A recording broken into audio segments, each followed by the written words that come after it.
Hey guys, welcome. In today's video, I want to discuss two beautiful things in my life. Two things that make me really happy and just kind of give you guys a little update because I know you've been requesting them on my social media accounts. So I want to give you guys an update on my adoption and fostering situation and what's happening, what level of the process am I in, and I also want to share with you guys what I'm going through as far as my faith and update. So you guys know I got very personal. Gosh, I got really personal. And I remember when I was editing the video where I actually started to cry, I almost felt like this is a little bit too much. I don't want to freak people out, even though it did freak people out.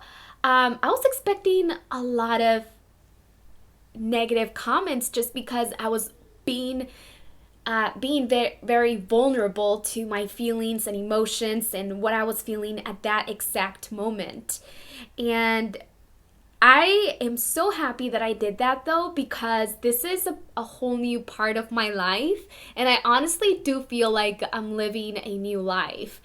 And it's actually really interesting because I got a lot of comments from people after I shared with you that I found God, I found Jesus, and I finally filled that void in my heart. And a lot of people that believe in the same thing that I believe, or, we're kind of like, in the same thought level. You guys were saying that it was going to be hard for me or things were going to get harder. And I didn't quite understand that because I was like, how can life get harder when I'm fully committed to this greater being, And let me just share with you, like, after I found my new faith, I went through maybe like 5 days of being completely and utterly excited about the Bible and connecting with other people who share the same beliefs and just being so happy and sharing it with my family and with my friends. I was like telling everybody in my life that I cared about. I'm like, this is how I feel. This is what I love. Even on Instagram and with my videos on YouTube, I just got really excited, and I want to make my faith a part of my channel as well. And I might do that in subtle ways. I don't want this to be a channel where I preach to you guys. This main channel is created for me to express my creativity and what I feel in my emotions that day. So I'm still doing beauty videos and anything else that I do on my channel, which is mainly has been focused around beauty lately, not really a lot of fashion stuff. Even though I really want to do that again, but it just takes so much time and energy that I'm finding I have to like stretch myself thin in certain areas. And fashion hasn't really been, it hasn't really been a part of me in a big way like it used to be. So my faith has though, and I hear you. I listen to what you guys say, and some of you guys were saying that you're going to unsubscribe or you're going to unfollow me on Instagram, and I don't hold it against you. It doesn't hurt my feelings if you feel like you have to do that, because I don't want you to have to hear something that you might not want to hear. But at the end of the day, I feel that we should all agree to disagree and not hold it against someone else for not believing in what you believe. I think that's what starts to separate people. And that's kind of one of the things that scared me about religion, is that I don't want to be put into a specific category or a group, because religion, it's probably the one thing in this world that really does separate us. And at the end of the day, we're all human beings. Our skin color has nothing to do. And what's so crazy, guys, let me finish that thought. Our skin color has nothing to do, yes, the outer appearance is different, but this is just the skin color. You know what I mean? This is just hair color. My eyes are it's just a color. We're not like different levels of human, Just because I am a minority, that doesn't make me less than a person who has fair skin. You know what I mean? So I don't want to be even go into that because I know it's like a very sensitive subject. Maybe I'll discuss it when I'm ready, but we all feel the same thing. We all feel the same basic emotions, and I know I talk about this a lot, but it's because I feel this way, and it's because the kind of world that we live in, it still feels, and I still actually see it. I still see it happen, and I can't believe that I still experience people who discriminate against me and my family because of our skin color. And I actually had a friend, a friend who is not dark, it's not like me, and a comment kind of slipped out of his mouth, and it's almost like his real feelings, like how he felt like he was inferior than me because he was white. The comment slipped out, and then he kind of like backtracked it and said, oh, as a joke. But the comment came out, and I didn't necessarily get offended to the point where I'm like, I'm not going to talk to this person or anything like that. But it just made me realize how even though we're friends, that thought is still kind of like embedded in the brain and the mind and how we see and treat other people. And I think that's why a lot of discrimination is still going around, is because we're taught to look at people a different way. And I think it does start with our children. So we should start teaching our children that there is no difference in skin color. It doesn't make them a different person. It doesn't make them better or worse. And that we're all the same, and that we should love and respect and care and look out for each other. Because the world is already a terrible place. I mean, oh my gosh, so many horrible things that I don't even want to discuss happen in this world, So why are we going to make it worse? Like, this is where we live. This is where our children are going to live.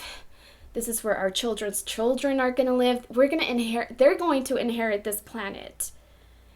So let's make this a better place for everybody, and it starts with separating people, discriminating against people because of our skin color. And it's so unfortunate that it still happens. And, it's been so many years since it was worse, or maybe it's still the same. I don't know, guys, but I want to hear what you believe and what you feel. And I would really love to go back and read the comments. That's actually one of my favorite things to do when I do these kind of videos, is read the comments, because you guys have so much positive insight or just, an opposite opinion. And I appreciate and I learned so much from both sides. So I would really love to hear your thoughts. That's totally off topic, this conversation. But I wanted to share with you what happened to me the other night. So I was, and this is maybe like 2.5 weeks ago, I was laying in bed, sleeping, 3 a.m, or it kind of seemed like it was 3, 4, like really early in the morning. It was still dark, and I got woken up by a blue light from the DirecTV receiver. There's like a blue light, and when it's pitch black in your room and there's like this blue light, it's so annoying. I have my eyes open, it's raining outside, and I start to communicate with what I believe is the devil, because he was almost and we were communicating through my mind. And this is my bedroom, this is where I sleep, and I sleep on this side of the bed. And I was looking this way. I could hear the raindrops. I saw the blue light, so I know I was up. And then I started to have this conversation with what got started by what I believe is the devil. And he was asking me, who is your God? And he asked me maybe 4 or 5 times, who is your God? And in this moment, I felt like I can't deny my God, but I didn't feel God present. I didn't feel him. I felt like the energy in the room was kind of taken over by that evil energy. And he kept asking me, who's your God? And in my mind, I was just responding that Jesus. I was like, Jesus, I believe in you. I believe in you. And even though I was praying really hard and saying his name, Jesus, I still didn't feel Jesus coming. And I finally started to kind of feel like a little light from this corner of the room, from my right side. I kind of started to feel like a positive energy kind of starting to come into the room, but I wasn't denying who my God was. And it's almost like the devil wanted me to tell him that there is no God. And that was really strange for me. I shared that experience with my husband, and he told me, you were probably dreaming, and maybe you were half up, half down, or half up and half sleeping. And that's what he said. So it's possibly, it could be that, but that situation happened right after I shared with you guys my new belief and my new faith. And or I don't want to say because I've always believed in God and Jesus, but it's not until recently that I feel like I filled that void in my heart. God came and I felt comforted. Comforted? Is that the word? I felt comforted. Yeah, I guess. And I went back to sleep. I woke up the next day, and I told you guys that I was just discussing that with my husband. And then I also discussed it with my mom and stuff. And my mom was telling me that, the devil does come into your life when you're really devoted to Jesus to make you steer away from him. And maybe, and what's so crazy, guys, is that actually happened. For the past week and a half or whatever, I have felt so disconnected with God. You have no idea how disconnected I have felt. It almost feels like I went back to square one, to how I felt before I even really found Jesus. That's how I've been feeling until today. That's why I didn't do an update, because I felt like what's going on? And I felt myself on just being really negative about everything, not counting my blessings, not, no me persinaba before I went to sleep. And I just felt so disconnected. I felt like I was so negative. I was looking up really gruesome things on the YouTube for like YouTube videos of crimes and things like that, and I came across so many disgusting things, but I was so I need to watch this. I need to see all these bad things. I just wanted to see and hear and feel bad stuff around me, and I was sad. I was sad the whole time, and I was scared. I was paranoid in my room. I don't know what was happening, guys. And I almost feel like it all had to do with that night that I was in my bed. And I know this may sound really crazy or what. I just want to know what you guys feel, because it wasn't until this morning that I put on my Shanti size workout program that I've been doing. I was working out, I did my bed, I had the windows open. Isaac was already in school. This was probably today around 12 or actually 11, and I was just kind of I didn't even want to work out today, but I was like, just do it, girl. So I put on the tape and I started dancing. I started to feel good. I started to sweat a lot. Towards the end, I got super emotional. I started crying, and I was like, oh my gosh, thank you, Shanti, for existing. You just made me feel so good about myself at the end of the workout. And I even had to post it on Instagram because he really inspired me today. And it made me feel good. And then I started to think, I'm like, why have I been so negative? What is it that just triggered me to be so negative? I have so many beautiful things to look forward to, and that are happening in my life. And I jump in the shower, I put on some of my favorite worship songs, and I just started to have a conversation with God again. And it's almost like the beautiful thing is that I feel like God never leaves you. No matter, even when you go through periods that you don't necessarily think of him, he never leaves you, And I felt his presence today, and I got so happy. I got so emotional. I started talking to him again, and I finally feel reconnected and good about myself, and I don't have that desire to be negative or look up ugly things on the internet and things like that. So yeah, that's how I'm feeling today, guys.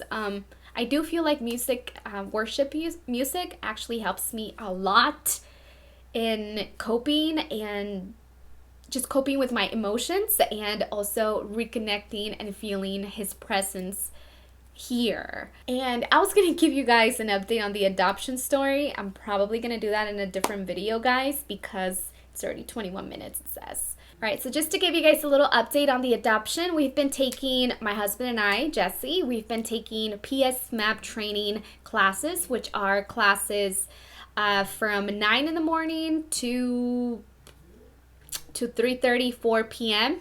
And we have to complete 33 hours of training, and we're doing it at the Long Beach Community College.